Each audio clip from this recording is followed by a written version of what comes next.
Libercast presenta Más Negocios, una producción de Libertópolis.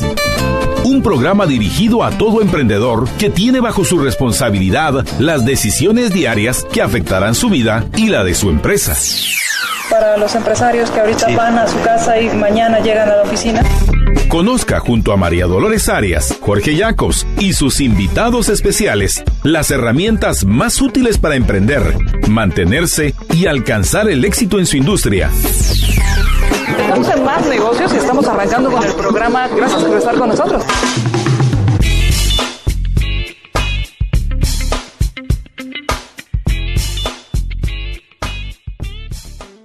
Muy buenas noches, es un gusto estar con todos ustedes. Les habla María Dolores Arias y ya está con nosotros nuestro invitado, Luis Fernando Cáceres, con quien vamos a tener la fortuna de poder tenerlo para hablar acerca de temas de emprendimiento y qué cosas debería tomar en cuenta el emprendedor. Muy buenas noches, Luis Fernando, ¿cómo estás? Hola, muy contento de estar otra vez acá. Muchas gracias por la invitación. Al contrario, gracias por haber aceptado. Y antes de que arranquemos con el tema que propusiste para hoy, ¿por qué tocar estos temas? ¿Qué fue lo que tú notaste y que dijiste, bueno, hablemos de esto, María Dolores? Sabes que me encanta que empeces con esa pregunta porque cabal quería poner en contexto por qué escogimos el tema.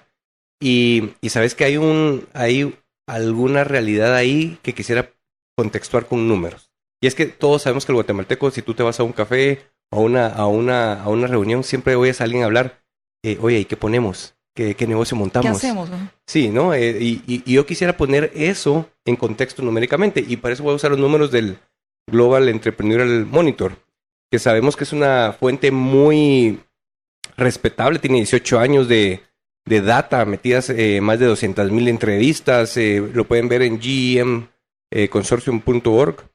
Y con esos números también logrados de estudios, quisiera darte un par de cifras para contestar la pregunta que planteabas.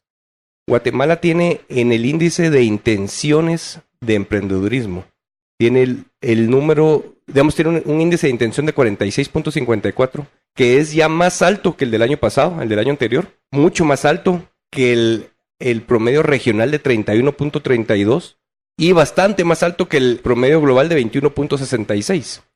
Entonces vemos que realmente no solo es una impresión, sino vemos con números que el guatemalteco tiene un gran deseo de emprender.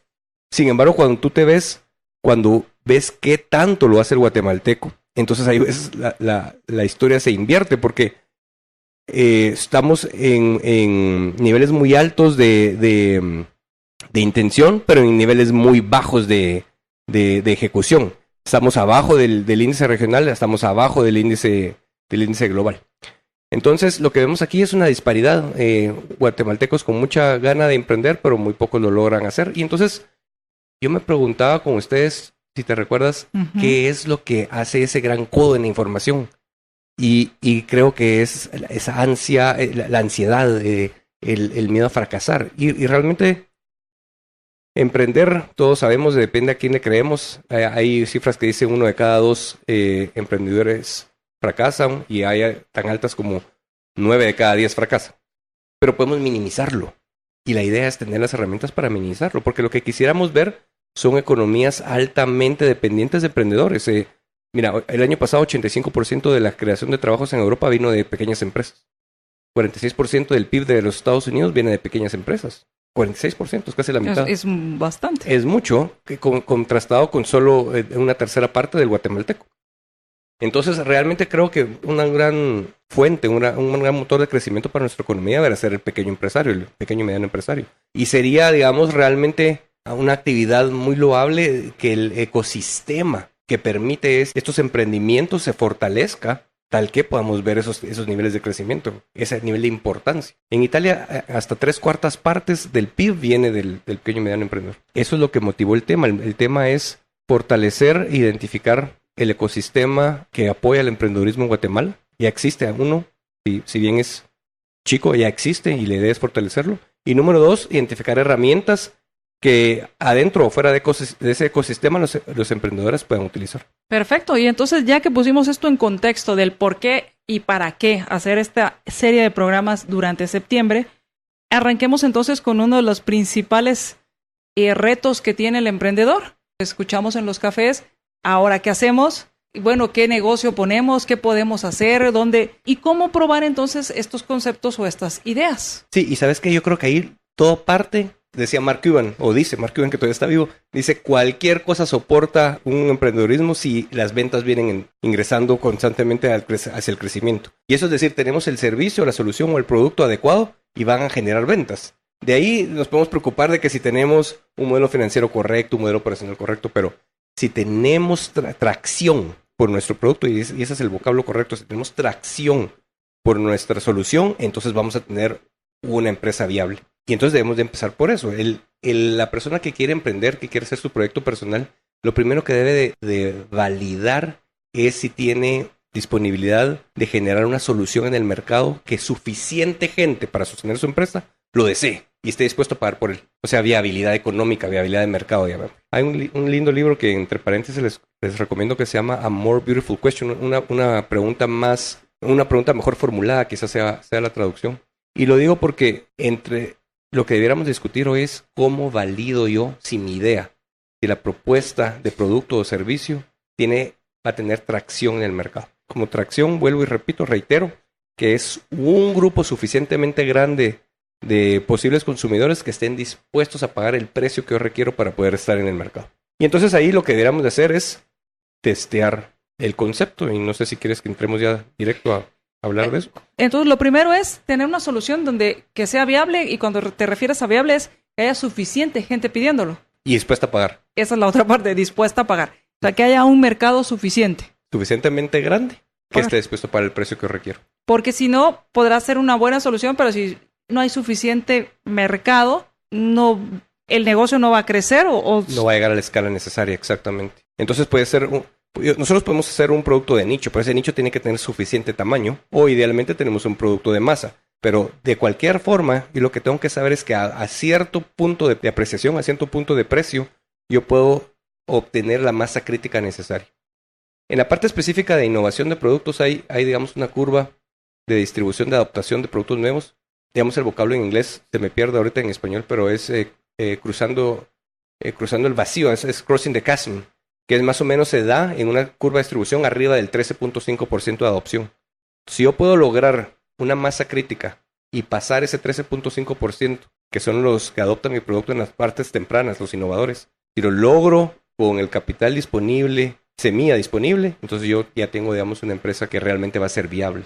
O sea, cuando llego a este 13.5% ya empiezo a echar a andar la maquinaria, por así decirlo. Sí, empieza a llegar más gente. 13.5 de ese mercado que hablabas tú antes, que es el mercado que desea mi producto y está dispuesto a pagar por él. Entonces, ¿cómo probar esto? ¿Cómo sé, Luis Fernando? Porque dices, bueno, tengo que saber que tengo un mercado viable. ¿Cómo lo sé? Tengo que entrar a páginas como la que me mencionaste. Bueno, en este es de emprendimientos, pero tengo que buscar en la web información. Voy a encontrar información de Estados Unidos, pero ¿dónde encuentro información de Guate? ¿Qué hago para darme una idea de lo que está pasando? Porque si voy y le pregunto a mi familia, todos me van a decir que sí me compran. Para poder probar mi concepto o mi idea, tengo que ver que tenga suficiente mercado, y empezaste por ahí, que sea una solución viable. ¿Cómo la encuentro? ¿Cómo llego a esa conclusión? Sí, y también justo antes platicamos de que mucho del miedo, porque vemos que todo este número tan grande que tira el GYM, el índice de disponibilidad de emprender en Guatemala es muy alto, pero decíamos, nos quedamos sin ejecutar porque tenemos miedos. Entonces, ¿cómo eliminamos esos miedos? Y es testeando, es probando.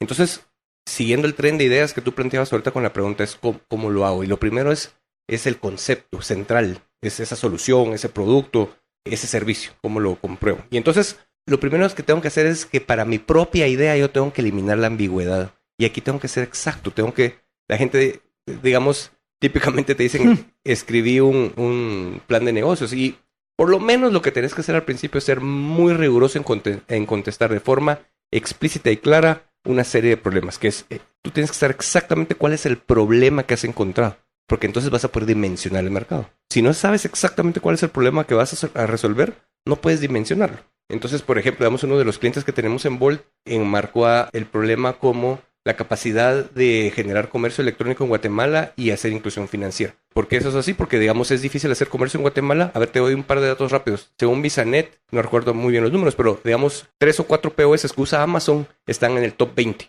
Es decir, que Guatemala está comprando comercio electrónico, pero tú no ves actividad de comercio electrónico. Entonces lo que hizo esta empresa, este cliente de Bolt, es decir, ok, ¿cómo facilito el comercio electrónico? Y la solución es colocando botones de pago virtual en todas las tiendas virtuales que se generan en Guatemala. Entonces, ¿cuál es el problema? No hay pagos electrónicos en Guatemala. No hay una forma de pagar electrónicamente en Guatemala fácil. Si yo ya entiendo que ese es el problema que voy a resolver, ahora lo puedo empezar a cuantificar. Entonces, pregunta número 1 que tienes que contestar muy claramente es ¿qué problema quiero resolver yo como producto o servicio? Número 2 es que yo tengo que identificar muy claramente cuál es mi grupo objetivo. Y aquí tengo que ser muy exacto. No puede ser aquella cuestión de que tú sabes, hombres y mujeres entre 35 y 45 años es casi que cualquiera, porque entonces no voy a poder cuantificar otra vez, ni voy a poder testear esto. Entonces, tengo que estar muy claramente quién es ese cliente potencial, pensando específicamente en su ciclo de vida. Y voy a hacer un paréntesis acá. Ve, por ejemplo, una mujer de 25 años que se graduó de una universidad local y que tiene un trabajo, digamos, de gerencia media, tiene un set de prioridades distinto de banca, digamos, de servicios financieros, si está soltera que si está casada. Aunque vive en el mismo lugar, tiene las mismas variables psicológicas, y las mismas geográficas, las mismas demográficas, tienen las mismas, pero su ciclo de vida es distinto. Entonces, para una que está casada y tiene un hijo, el seguro de gastos médicos está hasta arriba de su tabla de prioridades, mientras que la soltera vive en el mismo lugar y tiene otras variables, está de último. Entonces, el ciclo de vida de tu cliente lo tienes que entender muy bien, ya sea de empresarial o individual. El ejemplo a este que acabo de plantear en empresarial es en qué etapa de la vida empresarial se encuentra en general el grupo objetivo al cual quiero servir yo. Entonces tienes que conocer exactamente cuál es tu mercado potencial y en qué ciclo de vida tu solución se ancla mejor. Luego debes de definir exactamente qué recursos tienes a disponibilidad para generar esa solución que estás planteando. Porque, a ver, si seguimos otra vez el tren de razonamiento que llevamos. Número 1 es decir, ¿cuál es el problema específico que voy a resolver? ¿Para quién lo voy a resolver? Esa entidad o esa persona para la cual lo voy a resolver, ¿en qué ciclo de vida está? Y ahora lo que tengo que decir es, ¿cuál es la solución específica que yo tengo? ¿Y qué recursos tengo a mi disponibilidad o tengo que crear para poderla suplir? Y el último paso es poder extraer metas, digamos, milestones específicos de generación de ingresos. Ese es el punto 1. Es clarificar estas preguntas. Y aquí nosotros hablábamos de curva de adopción en la pausa. Y la idea, vamos como para reiterarlo acá al aire, es llegar a la etapa de adopción temprana, de masa temprana. Digamos los early mass, le llaman en inglés, que es justo después más o menos del 13.5%. Mientras yo más rápido llegue ahí, menos capital de trabajo voy a estar quemando. Entonces, al validar la capacidad de resolver esta solución, este producto, entonces yo puedo empezar a hacer esos pronósticos de milestones o de metas que hablábamos hacia el final.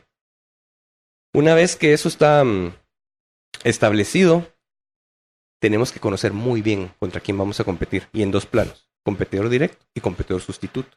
Claro, porque siempre pensamos en el directo, pero no sé, pero como de este lado, yo siempre digo, de este lado del mostrador, pensamos que el cliente no tiene opciones y que solo va a comprar, o me compra a mí o le compra al otro, pero no nos va a sustituir ni a mí ni al otro. Exactamente. Y ahí hay 2 anotaciones que hacer, te diría yo. Número 1 es que si es algo realmente innovador, o por lo menos, dice Elon Musk, y con justa razón creo, el fundador de Tesla y de SpaceX, es que realmente no estamos viendo gran innovación en estos años, porque lo que estamos viendo solo es la digitalización de lo que ya hacíamos. O sea, un Airbnb no es realmente nada nuevo, es la digitalización de algo que existía.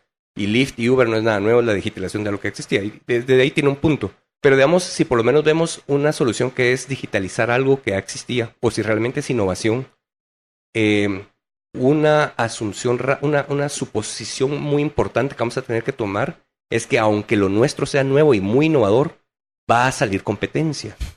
Entonces, esa es la anotación número 1. Y la anotación número 2 que quería hacer es, me encanta en la biografía de Sam Walton, el fundador de esta cadena de venta al detalle. En una de estos pasajes se cuenta una historia que él y su y alguno de sus colaboradores entran a un competidor en algún lugar de Estados Unidos y quedan de juntarse en el parqueo 40 minutos después. Y el compañero sale después de 10 minutos porque dice, y mientras tanto Sam Walton sale como hora y 20 después y le dice, Sam, ¿por qué te tardaste tanto? Si es una porquería de competidor, no tiene nada bueno. Y dice, no, la parte de ventas de medias me encanta y quiero que la repliques en todas nuestras tiendas en una semana. Entonces él decía, tenemos que ser muy críticos en tratar de encontrar lo mejor que hace todo el competidor porque tendemos a descontar lo que hace el competidor automáticamente. Claro. Y resulta que no, están vivos porque algo hacen bien y tenemos que saberlo identificar. O sea, tenemos que tener claros quién es nuestro competidor y qué es lo que hace muy bien. Y todo esto nos ayuda a ir probando nuestra idea, porque al final si identificamos qué está haciendo bien el competidor, también podemos saber si nosotros lo hacemos mejor o si ya lo tenemos dentro de nuestra solución como un estándar. Claro, porque tú tienes que dejarle muy claro a la persona la razón por la cual te va a escoger a ti. Si tú no la tienes claro al competidor, tu cliente no la va a tener claro. Entonces, ese reason why, esa razón por la cual te va a escoger a ti, tiene que ser muy clara y tiene la distancia entre tu propuesta y la siguiente mejor propuesta tiene que ser suficientemente amplia tal que te escojan a ti. Ahora, Luis Fernando, en este momento no hemos hablado de dinero. Solo estamos hablando de toda como decimos en buen chapín, la craneada de ese qué vamos a hacer. Sí, y hacerlo metodológicamente, porque por lo que estoy viendo hay un método, hay todo un proceso y no es solo sentémonos a soñar. Tienes toda la razón. Y realmente si te pones a mapear, los dos grandes miedos vienen, ¿será que sí tengo aquí un negocio entre las manos? Que eso es lo que estamos hablando de ahorita. Y una vez que eso se responde, tendríamos que pasar al segundo gran miedo, que es el que tú acabas de traer a la mesa de discusión, que es, ¿de dónde saco la plata? Y entonces deberíamos de entrar a esa discusión eventualmente, pero yo quisiera que tú y yo, digamos, lo que yo pretendo es que tú y yo logremos darle suficientes herramientas o por lo menos el inicio para que la gente pueda testear correctamente y contestarse si tengo entre las manos un negocio o no. Sí, porque al final muchas veces, y mi punto en cuanto a la pregunta era, muchas veces desechas la idea porque no tienes dinero y ni siquiera has llegado a toda esta parte.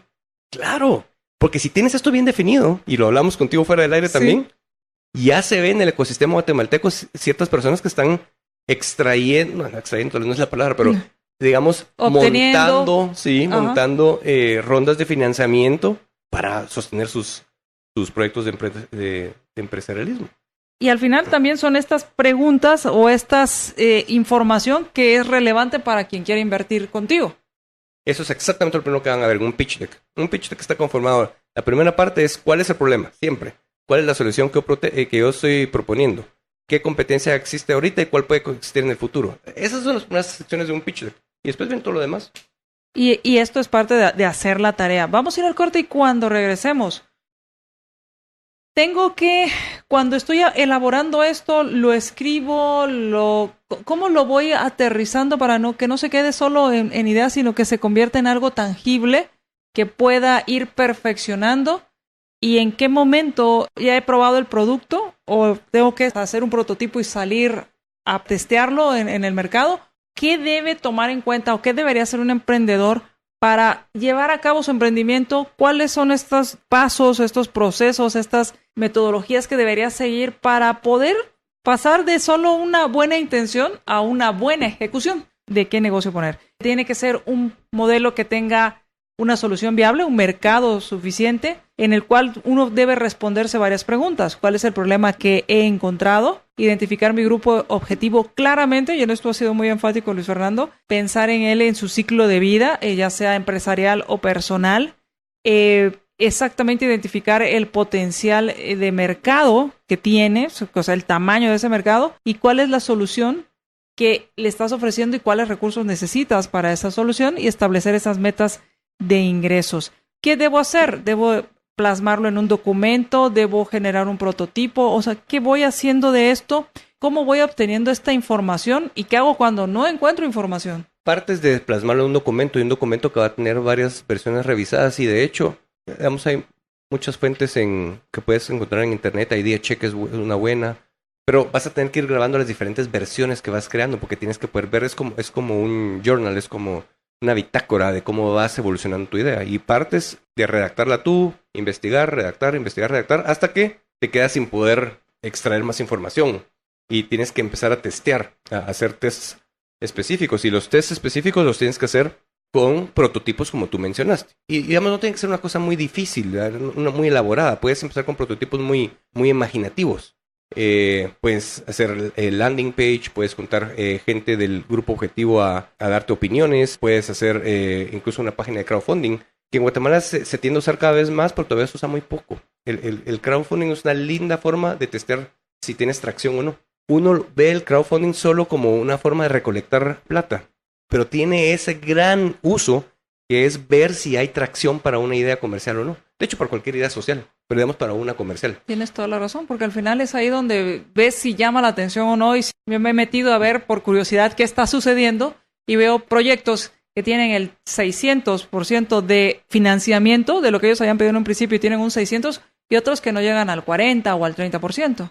Es correcto, y entonces ahí puedes ver la capacidad de tracción. Y mira, no todos los negocios necesariamente son digitalización, pero en la parte de digitalización de soluciones, la obtención de la masa crítica es completamente central en tu modelo de negocio.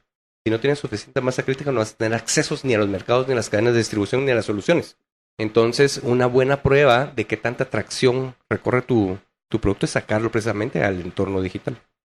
Pero si tu solución no es el entorno digital, igual lo que podrías hacer es hacer entrevistas. Digamos, hay metodologías de entrevistas, charades se llaman, que son entrevistas a profundidad, que los puedes hacer individualmente o los puedes hacer en grupo. Y esto lo que hace es testear las razones cualitativas, porque no son estudios necesariamente cuantitativos. De hecho, la palabra necesariamente está ahí de más. No es definitivamente cuantitativo. Pero lo que tú estás buscando ahí no es decir 9 de cada 10 sí le gustó mi producto, sino es decir por qué a este sí le gustó mi producto y por qué a este no le gustó mi producto. Después de eso puedes hacer inferencias cuantitativas, pero tienes que partir de la parte cualitativa. Entonces, charades o grupos conversacionales, luego puedes pasar a conversaciones incluso sociales, ¿verdad? En mecanismos sociales de redes, hasta que finalmente incluso puedes hacer algo más cuantitativo, y para eso hay también metodologías o digamos motores digitales que te cobran muy muy barato. Pero hablábamos contigo que eventualmente la data se me va a acabar, la data que es pública se me va a acabar, la que es disponible, y sobre todo si es algo que es muy distinto en el mercado. Precisamente en Guatemala, o digamos particularmente en Guatemala, hay muy poca data disponible. Y mucha de la data que está disponible es vieja, entonces uno tiene que tomar muchas suposiciones. Y este es un gran tema central. ¿Cómo sacar suposiciones lógicas? Exactamente. Y la respuesta es no la saques. Porque no puedes. Lo que tienes que hacer es tratar de adoptar un método científico de investigación. Y digamos, eso suena como una cuestión muy complicada, pero no lo es. Es simplemente decir, en vez de plantearte una buena pregunta, solo una buena pregunta, plantéate una hipótesis. Porque vas a tener que ir a testear esa hipótesis al mercado. Entonces, por ejemplo, digamos, si tú quisieras hablar de elasticidad de demanda, o sea, ¿será que si mi producto tiene estas características y lo saco a este precio, tiene un nivel de demanda? ¿O será que si le incluyo estas características tiene otro nivel de demanda? Esa es la pregunta, pero la hipótesis es, si yo elevo la característica en un factor de 10%, ¿puedo cobrar 20% más? Luego voy y lo testeo. ¿Y cómo lo testeas? Pues pueden hacer una búsqueda de una técnica que se llama Conjoint Analysis, que es muy fácil de hacer. Simplemente tú le das a un grupo de consumidores tu prototipo con diferentes mezclas de factores y les dices cuánto estás dispuesto a pagar por esto, cuánto estás dispuesto a pagar esto, o simplemente dices cuál es tu viabilidad de pagar este precio por esta mezcla de factores. Y con eso puedes testear esa hipótesis que te planteaste anteriormente. Pero entonces la respuesta rápida es, tienes que eliminar la mayor cantidad de suposiciones que puedas, planteándote hipótesis, y para esas hipótesis test que las comprueben o las descomprueben. Y con eso lo que vas a hacer es darte respuestas que de otra forma no podrías conseguir. Precisamente porque la data no existe. Y entonces voy haciendo estas pruebas. Lo aconsejable es que lo haga con este público que ya identifiqué, con este mercado potencial. Es correcto. Digamos que el viaje empieza con los mentores de categoría que puedas ir encontrando. Generalmente vas a buscar mentores de categoría. Gente que tienes, digamos, ya cierto... Y aquí quiero hacer una aclaración. No es personas que vengan, por ejemplo, del sustituto, porque esas posiblemente no van a entender tu solución. pero los mentores son personas que pueden haber estado recorriendo caminos parecidos a los tuyos, en soluciones parecidas a los tuyos, o que encontraron una solución en otra subcategoría de este mercado y fue exitosa. Entonces, partes con tus mentores y después partes de tu red, de tu network que estás creando. Y tu red son los posibles primeros clientes que vas a adoptar, porque tienes que tener contacto con ellos, porque eso es básicamente lo que te va a dar realmente la capacidad de comprobar tu concepto. Número 1. Y número 2, si ojalá todo salió bien, te da tus primeros clientes. Vas a tener varias versiones de tu documento. ¿Cómo no tener ese análisis, ese parálisis por análisis? O sea, ¿en qué momento ya es lo suficientemente bueno para seguir adelante? La respuesta a eso es que yo creo que conforme tú vas haciendo estos prototipos, tú vas viendo la emoción que cada vez más personas tienen, porque tú vas ampliando tus círculos de influencia, de preguntas, a quién estás preguntando. Y cuando tú ves que realmente hay mucha emoción y hay mucha separación de la percepción de valor de tu solución con la que hay en el mercado, tú sabes que es tiempo de sacar esto al aire. O sea, tú percibes que la gente está clara que tu solución es bastante mejor a un buen precio. Y ese es el momento de sacarlo al aire. Cuando te empiezan a preguntar cuándo ya está, cuándo lo puedo comprar. Exactamente, cuándo me lo vas a poder dar, cuánto tiempo me lo entregas. Y tú sabes que muchas veces, quieres irte rápidamente a un par de ejemplos que todo el mundo conoce. Bill Gates no tenía ningún sistema operativo cuando se hizo un compromiso con IBM. Vio una oportunidad y empezó a testear las aguas y vio que se podía y se comprometió sin tener nada. Lo mismo hizo Steve Jobs, vendió $16 millones en computadoras que no tenía, ni tenía cómo fondearlas. Pero cuando tú ves que ya está ahí la demanda y que es suficientemente grande, dices, no, eso es momento de salir. Me imagino esos momentos en los cuales toda esta investigación y todas estas pruebas y todos estos regresar y hacer cambios valen la pena cuando empiezas a ver que empieza a generar esta deseo de tener lo que estás ofreciendo. Sí, y lo ves, puedes ver ejemplo tras ejemplo. Damos Tesla, ¿cómo salió Tesla? Tesla salió con una especie de crowdfunding, esta empresa de carros completamente eléctricos. Si tú te recuerdas, eran demanda anticipada, porque la gente estaba pidiendo los carros mucho antes, 2 años antes de que salieran. Y entonces tú estás viendo ahí que la demanda existe, y entonces sacas el producto, ¿no? Es una cosa igual a la otra. Justamente cuando tú lo dices, cuando tú empiezas a ver que la demanda está sólida y específica para tu solución, es el momento de sacarlo. Es el momento de hacerlo. Muchas gracias, Luis Fernando. El tiempo se nos ha ido volando. ¿Algo con lo que quisieras concluir el programa? Pues me encantaría que les diéramos, digamos, la prevista de lo que viene. ¿Qué prevemos? Creemos, pues estamos de acuerdo contigo que la parte comercial es sumamente importante, testear la parte comercial. Y el tercero es, entonces, ¿qué pasa con la plata? ¿Cómo hago ese bootstrap financing que llaman? Cuando ya me lo están pidiendo, ahora ya tengo los pedidos, ahora necesito el dinero para producirlo. Claro, y aquí, digamos, en Guatemala solo existe banca comercial empresarial, entonces eso no es viable. Exactamente, ¿qué pasa si ya realmente logro pasar el obstáculo de la viabilidad comercial y el obstáculo de la viabilidad financiera? Ahora sí voy a lanzar esto, ¿qué va a pasar esos primeros 24 meses? Perfecto, entonces nos vamos a estar aquí reuniendo para explicarle a los emprendedores cuál debería ser ese proceso para que pasen de la buena intención a una buena ejecución. Muchas gracias, Luis Fernando, por habernos ayudado a ir transitando por este proceso tan personal y tan motivador y ayudar a los emprendedores a que logren sus sueños y hagan un mundo mejor. Eso es exactamente lo que quisiera hacer. Me encanta que lo hayas puesto así. Pues muchas gracias. Que tengan una excelente noche. Nos escuchamos en nuestra próxima emisión de Más Negocios. Y mientras nos volvemos a escuchar, sea feliz, sin excusas. Libercast presentó Más Negocios. Recuerden que si quieren conocer más de nuestros programas, seguirnos en las diferentes redes sociales, o si quieren ver nuestros programas y conocer a nuestros conductores e invitados, pueden ingresar en www.libertopolis.com. Recuerda suscribirte y dejarnos 5 estrellas para que continuemos trabajando en producir más podcasts de tu interés. Libertópolis, ideas con valor.